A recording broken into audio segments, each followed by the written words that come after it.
What if I told you there was a man so powerful, he could steal your land, take your children, throw you in prison, and still call it legal? A man who went from the king's right hand to the most hated traitor in England. And when his enemies finally caught him, they didn't just kill him. They turned his death into a 4-hour public horror show, then sent his body parts on tour across the country. This is the rise and brutal fall of Hugh Despencer, the story medieval England never wanted you to forget. The year was 1316. In the heart of London, the royal court glittered with gold, and the polished floors echoed with the heavy steps of armored boots. Amid the grandeur, a name rose above the rest: Hugh Despencer the Younger. Until now, he'd been a minor knight, known only as part of a noble family. But in a single moment, he became the most dangerous man in England. He was appointed royal chamberlain. At first glance, the title sounded harmless, a glorified secretary, perhaps. But in reality, it was the hidden doorway to absolute power. And now Hugh held the key. Every letter, every petition, every report, whether from a powerful noble or a foreign ambassador, passed through Hugh's hands first. And if he decided the king didn't need to see it, it was as if it had never existed. King Edward II's dependence on Hugh was absolute. The king woke to Hugh's voice in the morning and ended his nights on Hugh's council. The structure of the royal household changed overnight. Audience lists, royal meetings, council decisions, all bent to Hugh's will. This was more than a position. It was an invisible throne, and Hugh sat on it like a puppet master, pulling strings that made the entire kingdom dance. Those who sided with him rose in fortune. Those who crossed him vanished from history. But Hugh had yet to meet the one enemy who wouldn't just bring him down. They would tear his life apart, piece by piece, and make the entire kingdom watch. She was the Queen of England until one man stripped away her crown, her freedom, and even her children. By 1324, Hugh wasn't satisfied with controlling the kingdom. Now he set his sights on destroying the one person who could threaten him from within the palace: Queen Isabella of France. She was the king's wife, the mother of his heirs, and a political bridge between England and France. To Hugh, she was also a rival he couldn't tolerate. His first strike was devastating.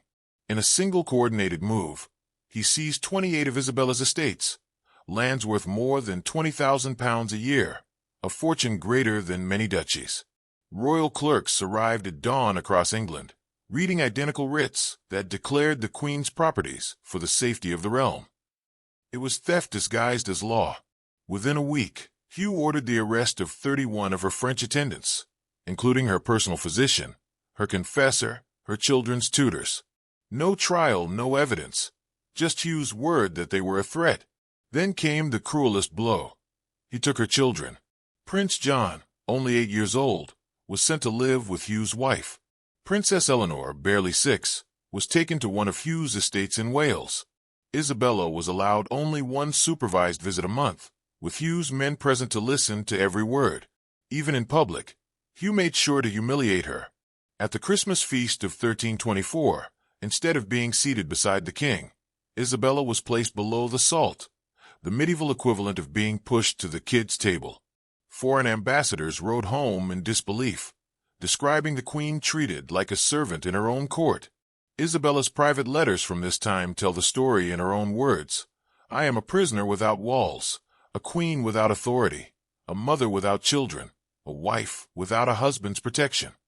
Isabella would endure the humiliation, but deep inside, she was already planning Hugh's death, a death so spectacular the world would remember it for centuries. Most exiled nobles fled to safety. Hugh Despencer, he picked up a sword, found a ship, and became a pirate. In 1321, Hugh's enemies finally forced Edward II to exile him. Most men in his position would have waited quietly in France or Italy for the political storm to pass. Hugh chose a very different path. He turned the English Channel into his personal hunting ground. For 3 months, Hugh's fleet roamed the waters, seizing 16 merchant ships heavy with wool, wine, and silver. This wasn't desperate survival, it was calculated revenge. He targeted ships owned by merchants and nobles who had supported his exile, crippling their fortunes while filling his own war chest. He even kept meticulous records of his crimes. cargo manifests, lists of captured goods, and names of the victims, all written down like official royal business. Witnesses described seeing him on deck, in full court attire beneath a mail coat, barking orders as if presiding over a council meeting. Ports that had defied him, like Sandwich, found their warehouses in flames. Meanwhile, ships that paid him tribute sailed unmolested, safe under his protection. Hugh wasn't just raiding. He was running a parallel economy at sea. And back on land, Edward II looked the other way. Every pound Hugh stole could one day fund his return to power. Royal patrols were ordered to search everywhere, except where Hugh's ships prowled. But piracy was just the warm-up. Once Hugh came back to court, he'd trade the sword for the king's seal, and steal on a scale the seas could never match. Forget petty corruption. Hugh Despencer stole entire landscapes, and he did it without drawing a sword. When Hugh returned from exile in 1322, he came back armed with something far more dangerous than ships and swords, the king's seal. With Edward II's full support, Hugh unleashed the most audacious property theft spree medieval England had ever seen. In just 4 years, he took 41 castles and lordships, especially in Wales, creating a personal empire that stretched for miles. The method was simple: accuse a landowner of treason or debt, seize their property for the crown, and then quietly keep it for himself. One widow, Lady Barrett, owned 3 prosperous manors. Hugh had her arrested at dawn, imprisoned in the Tower of London, and subjected to sharp questioning, a polite term for torture. 3 weeks later, broken in body and mind, she signed her lands over to him. She was dead within 6 months. Even family wasn't safe. When the Earl of Gloucester died without a male heir, Hugh's wife, Eleanor, was entitled to a share of the estates. But Hugh wanted it all.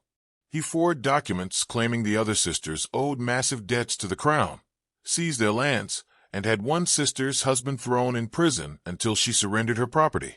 By 1326, Hugh's annual income had soared from £500 to over £12,000, enough to buy armies, castles, and political loyalty. Nobles lived in fear. Resisting him meant ruin, imprisonment, or worse. But in his greed, Hugh made one fatal mistake. He started stealing from the church, an enemy even kings feared. Was Hugh Despencer the king's most trusted advisor, or his forbidden lover? In medieval England, that question could kill you. Whispers began to spread, ugly, dangerous whispers. They claimed Hugh and King Edward II were more than political allies. In medieval terms, it was the deadliest accusation possible: sodomy. The rumors had precedent. Years earlier, Edward's first favorite, Piers Gaveston, had been accused of the same thing before being murdered by the barons. Now, Hugh was in the same position, only more powerful, more hated, and far more dangerous. Chroniclers noted how inseparable the two men were, conducting royal business behind closed doors, emerging only for meals. They signed over 200 documents together, an unheard-of practice for a king and his subject. Hugh received gifts, titles, and estates in staggering numbers. But in the politics of the time, truth mattered less than perception. Sodomy wasn't just a sin. It was seen as a cosmic crime that invited God's wrath on the entire kingdom. Linking Hugh to it gave his enemies the perfect justification for rebellion.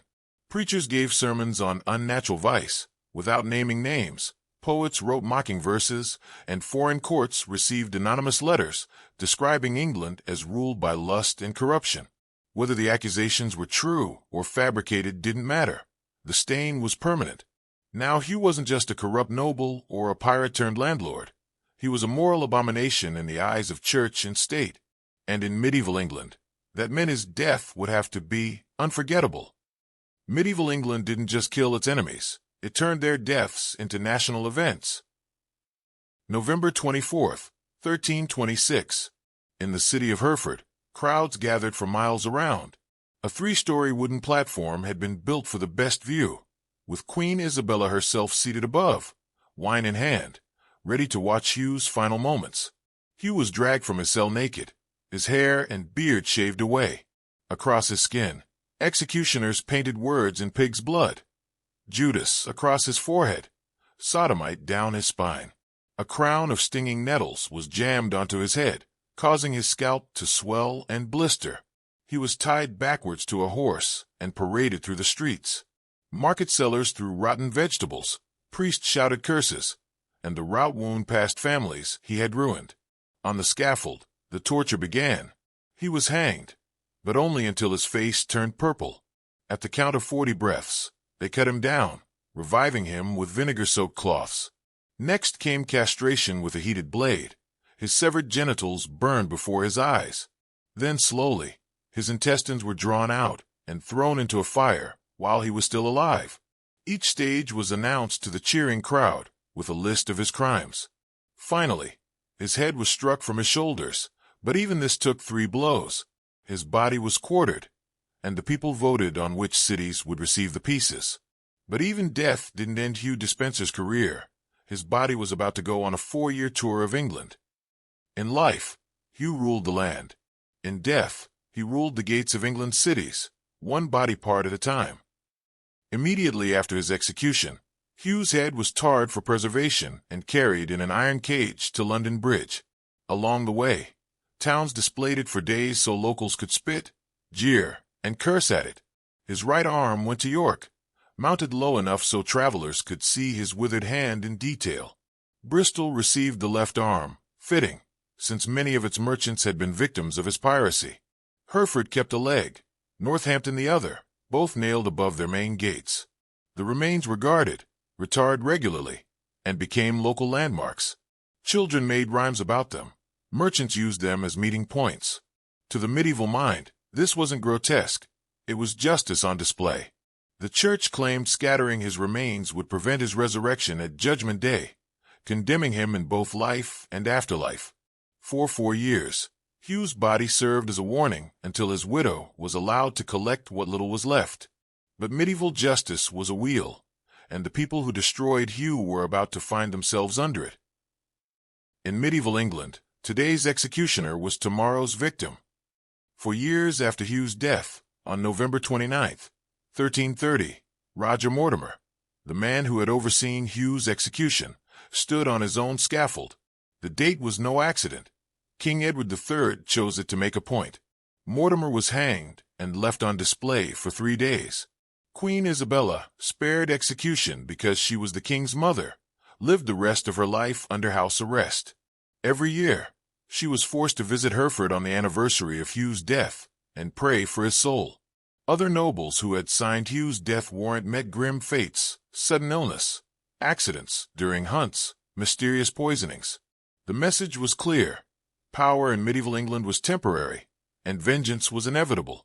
Hugh Despencer's life was a study in absolute power, and his death a masterclass in absolute destruction.